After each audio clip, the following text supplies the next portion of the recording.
Troy Sharpe here, CEO of Oak Harvest Financial Group and Certified Financial Planner Professional.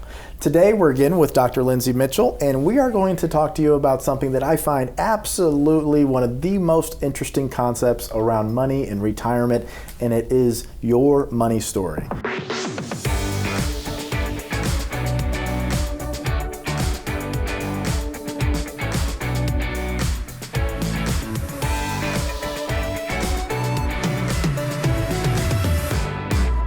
Well, what is a money story? Well, the first time I heard this concept, I was struggling with various clients that were going through our process and they had an inability to make a decision. So speaking with someone, they talked to me about this concept of a money story. And basically, Lindsey, I should probably let you explain what the money story is, but the one thing I want you guys to understand is that your money story can dictate your behavior around money consciously and subconsciously, and we're going to explore that topic today. And this could be a complete light bulb moment for you. This could be life-changing. This could really fundamentally change someone's relationship around money and their decision-making process, and hopefully improve your life from a financial and emotional standpoint. And that's why you're here. Hope to be helpful. That's the goal. So what is the money story? A money story is essentially what you were just saying, our relationship with money. So anytime we're unstuck or we're unsure, it's always important. I know psychological kind of, I sit on the couch for years to talk about my past and I don't move. No, but your past does impact your present and does impact your future. So as far as money goes, looking at your past relationship with money, your parents' relationship with money, kind of what money represented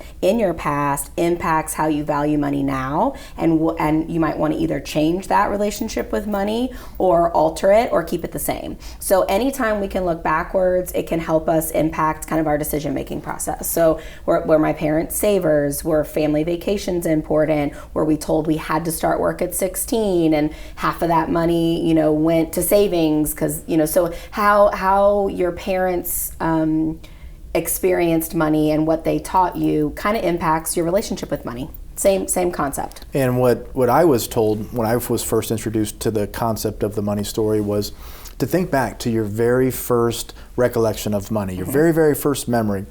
Someone was telling me we're actually in a room of a bunch of financial advisors, and they were going around the room, and everyone, it was their job to say their very first story or memory about money.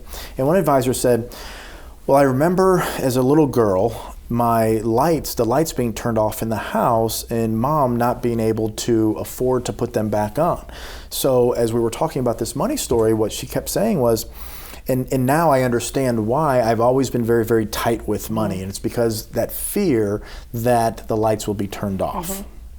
How does that, do you see that a lot? People's Absolutely. Very first experience with money? I had a client, same situation, was evicted from a house. So never spent money, never had a credit. As a child? As a child. Didn't have a credit card, never wanted to owe anybody, and so her financial planner was saying, you got to have credit and you got to build helping her build her portfolio. Nope, I want my pennies in front of me, because I never want my kids to experience what I experienced, is that we didn't have a house.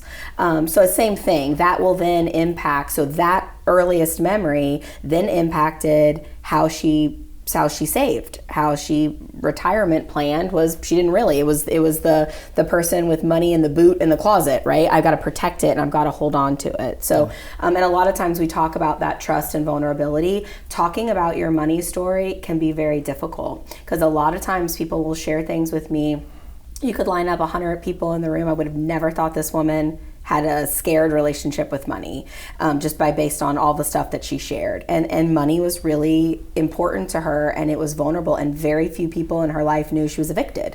So there is a vulnerability, and it doesn't have to be that you share it with everyone. You can just ask these questions to yourself. What's your first memory? How did your mom spend money? How did your dad spend money? How did I perceive money as a child? How did I perceive money after I got my first dollar? So that was her first memory, but when you got in control of money, what did it look like? But there is, in theory, it's easy, right? But when you really start digging down deep and you unstir some of those things, that might be the first time she thought about her first memory, and she works in finance. Yeah.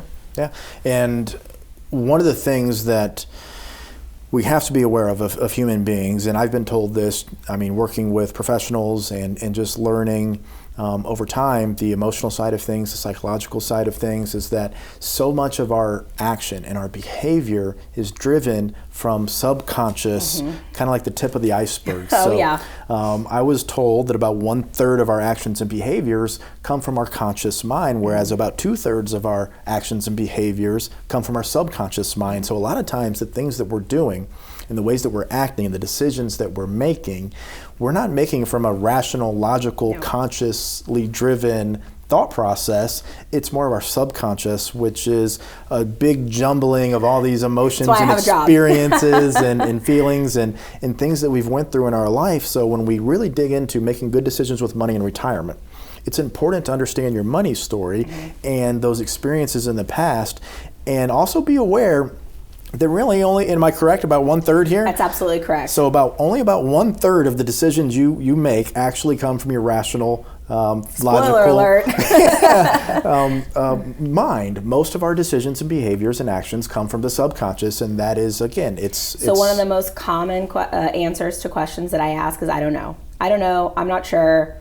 I'm not sure why. I don't remember doing that, because we're driven by this nature to just act. Instead of, this is just the way that we spend money. Okay, but why? Go a little deeper, dig a little deeper, try to remember, like I said, that past impacting your present is the easiest way to lock that unconscious mind. Because so many times, we want people to stay present and what's happening in your life right now, but what's motivating that? And a lot of times we can unlock that mysterious unconscious mind by saying, okay, what was my first memory? Where did that start? What do I remember my parents doing? What does my sibling do? And so when you're stuck in that, I don't know. So when you ask a client a question like, I'm not sure, okay, let's go backwards a little bit so that we can try to unlock like what that subconscious mind is telling us. And I think one of the ones we encounter a lot of times is people are afraid to spend money in retirement. So we'll put together, as part of the financial side of our Retirement 360 process, again, Retirement 360 has a risk management plan, an investment plan, income plan, tax plan, healthcare, and estate plan. Once we have these pieces together, it is a full-blown retirement, income, investment, tax plan. And people should feel comfortable to spend money because they have a very clear plan and they know we've answered the big questions. Do you have enough? Can you retire? How long will it last? How much income to take? How to pay less tax? Even though we've done all that work, a lot of times it doesn't move the needle in regard to that particular client's willingness or willingness essentially to spend money. And I think if you look at the money story, that's why the money story is so powerful. So if you think about in 4th grade when somebody on the playground called you a name. I'm 38 years old and that memory feels like it happened yesterday, because when we're youth and we're kids and we're in our family, those moments are so impactful. Yeah. Same with the money story. I remember being at Walmart and my mom said, we can't afford that. Okay, even though I saw $40 in her wallet, she told me we couldn't afford that. People are going to be brought back to that place. When you tell me I have enough, I think back of my mom's full wallet telling me that we were poor, or whatever that case may be. So that's the power of the money story, is those childhood experiences impact us in ways that we don't even connect to. So why is this client having a hard time spending the money? Okay, let's go backwards and figure out, what are you afraid of? Usually inability to make movements, fear-based. Our fears are in our subconscious, so we've got to kind of unlock that. So that's the idea of the money story, is it's helping us take this, I don't know why I'm scared, and it's making it a little bit more tangible. That's kind of the power of the money story. In therapy in general, and I imagine a lot of what you do, so you're a clinical psychologist and a sports psychologist. It's a lot about peeling the layers of the onion back. Of course. And I think a lot of times people probably want quick fixes with most things in life, but really peeling these layers back and getting to some of the root causes of our behavior and actions around money. I imagine. I wish I had a magic wand to fix it, but I don't. That's a lot of soul searching. And we also tend to protect, especially when it comes to money, we protect the people that we love. So let's say my mom and dad had a really bad relationship with money and I was evicted from my house.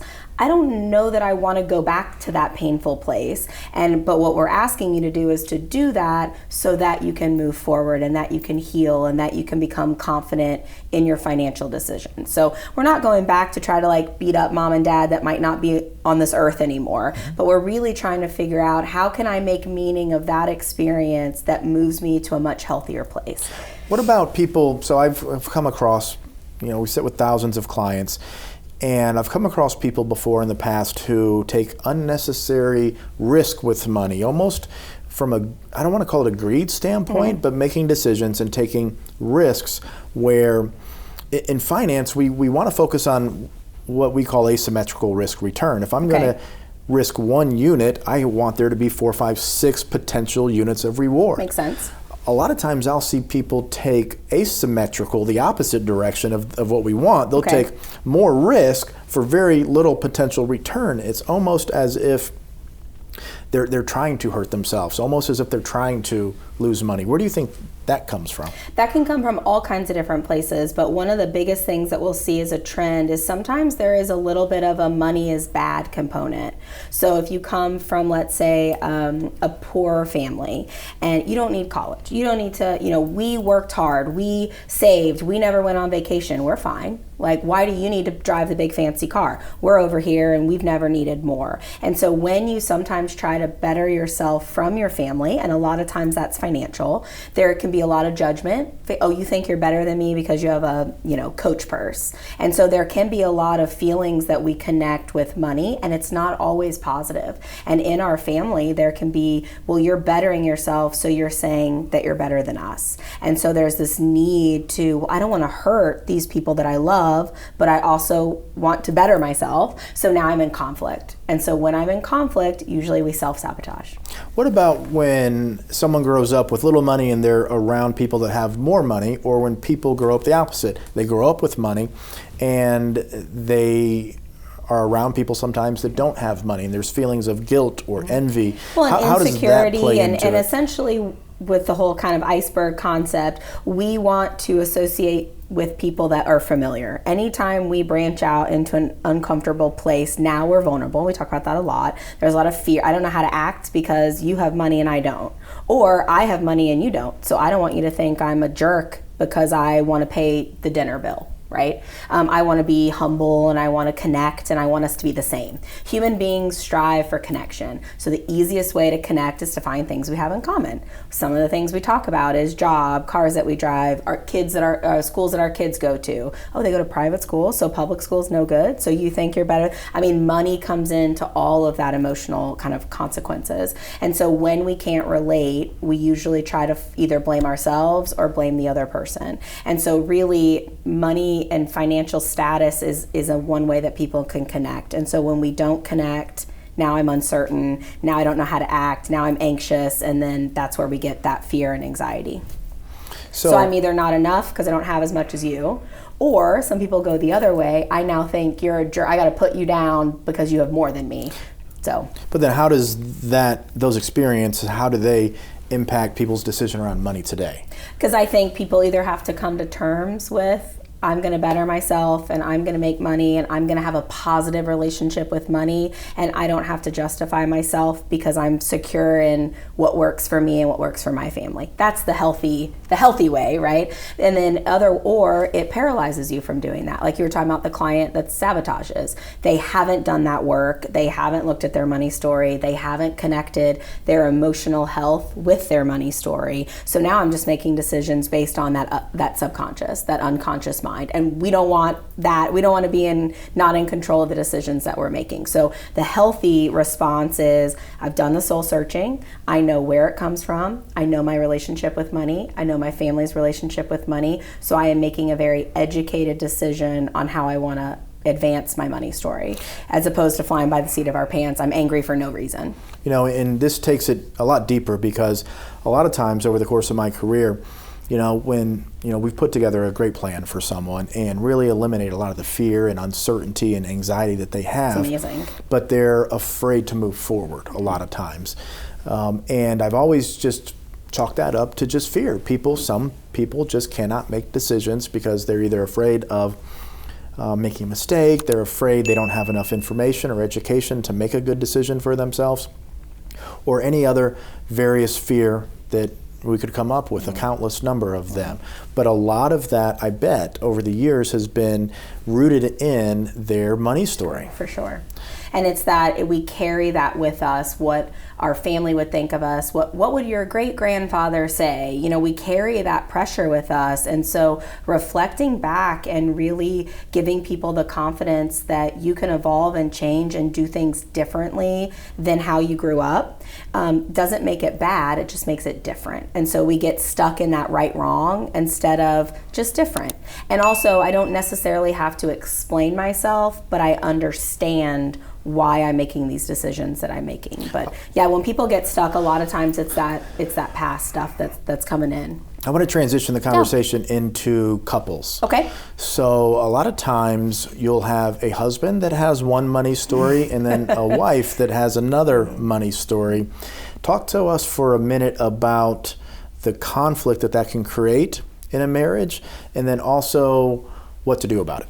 Sure, and so that happens a lot. And so one, it's about both of you being very comfortable with your money story. So spending some time, like we talk about it in concept, but really sitting down, fill out the questions. You know, where did my money, we talked about how does mom spend it? How does dad spend it? What's my first memory? What's my biggest fear? What was my biggest fear as a kid? You know, really spend some time, again, making it yours. So it's not a couple money story, it's a separate money story, and then you communicate and share. Well, this is why I like to save, or this is why this is important to me to have X amount that we don't touch. Okay, we can compromise. Okay, we're gonna do this to make sure that we're investing and we're taking risks because we've worked hard. So where can we come up with your money story, his or her money story, and then our money story? And that takes some compromise and communication on both parts. But you've got to be vulnerable and be able to really peel the onion. You've got to tap in there and say, our money story is more important than yours or yours. That's powerful. Yeah, and that's hard too to do, is realize that if we're joining our lives, then we take our past and we move forward as our future. Because divorce or money is, I don't know what the statistics are, but it's a very, very large driver of divorce in this country. And I think a lot of that probably is, one, of course, if families don't have enough money, right. You have more kids than you can afford. There's lots of other issues in this problem that we face as a country. But one of them, the contributors, has to be the fact that they don't know each other's money story. And your relationship with money is different. And it's a tug and it's a push and a pull and a push and a pull. And there's this constant friction, I imagine, being created, which ultimately turns into this explosion of emotion. And we spend a lot of time talking about, you know, cultural differences or religious differences, or do you want kids? And I think when it comes to the money story, we just kind of say, oh, we have a different relationship with money, and then we just kind of move on. And it's like, no, there really needs to be some value in what compromises are we willing to make, you know, who is okay with living on credit, who isn't, who wants to do, I mean, it's a very powerful part, but the beautiful part is with the money story is you have the ability to create a joint money story, and taking the time that this is your stuff, how can we support each other in that money story? So even though it's such a high, you know, reason money is powerful and divorce rate definitely impacted by finances, this is probably one that you actually can have an impact on if you give it the care that it really needs. Yeah, and it's absolutely deserving of the utmost amount of care. Right. Because money it's how we feel secure and comfortable. It's a resource, but most importantly, we can't allow it to come between those that we love. And it's something that we can control. If we take the risk to be vulnerable, this is actually something we can fix. You know, religious differences or cultural differences, some of that is outside of our control, but the financial component, if you give it the care that it deserves, you can come to a beautiful compromise, and now you're creating your own money story that's going to impact your legacy and moving forward. So it's one of the ways we can right the ship if it's an unhealthy money story, and it's a way that we can continue it if it's a healthy one. So it's kind of one of those beautiful things that's both powerful and in your control if you're willing to go to that vulnerable place. So takeaways here. I want people to first off be aware of the concept of money story. So your very first memory of money, what was it, or what is it? How does it impact you throughout your life? Go through the list of questions again. Yeah, so I think your first memory, I would say your first memory when your money was yours. So meaning like my first high school job and I got my first paycheck. So, your first money memory might be in 3rd grade or something. But so your family first memory, your first memory, and then your first memory of your money, how your mom spent money, how your dad spent money, your idea of what money would get you. Because sometimes when we grow up as kids, money buys happiness, money buys unhappiness, we don't know. That's probably where I would start and then kind of build from there. And you mentioned before we started recording this, there's a worksheet that you have? There is. I do have a worksheet. I can pass it along. Can we put that in the description? Okay, so we'll have this money worksheet to ask these questions and go through and work this yourself. Would you recommend both spouses do it? Absolutely. And then have a conversation? Separately? And then, have a cup of coffee and share your kind of responses. And then what you then can develop is, what do we want our money story to be? Maybe that's money story part 2. Yep. Yeah. And all of this is designed to help us or allow us, enable us, let's say, to make healthier decisions when it comes to our money and our behavior around money. It's the freedom, right? I want to have a better relationship. It's like a parent saying, I want to have a better relationship with my kid. You want to have a better relationship with money. And the only way to do that is to figure out where you are now, and then you can plan on what you want that relationship to look like in the future.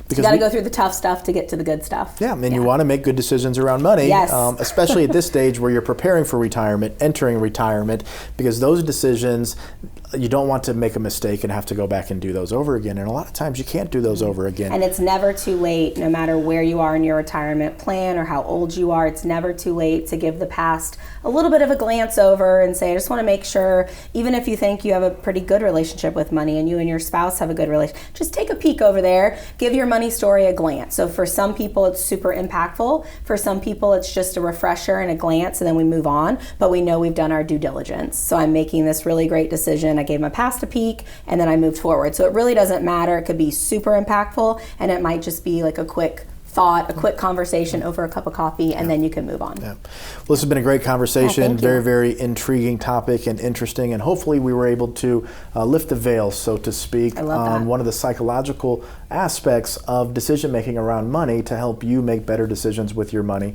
When it comes to retirement, it's not just the financial side, it's also the psychological side, and that's why we have Dr. Lindsey Mitchell with us. We're going to continue these videos, so if you want to stay connected to us, to continue to get this content, of course, hit that subscribe button, hit the bell icon.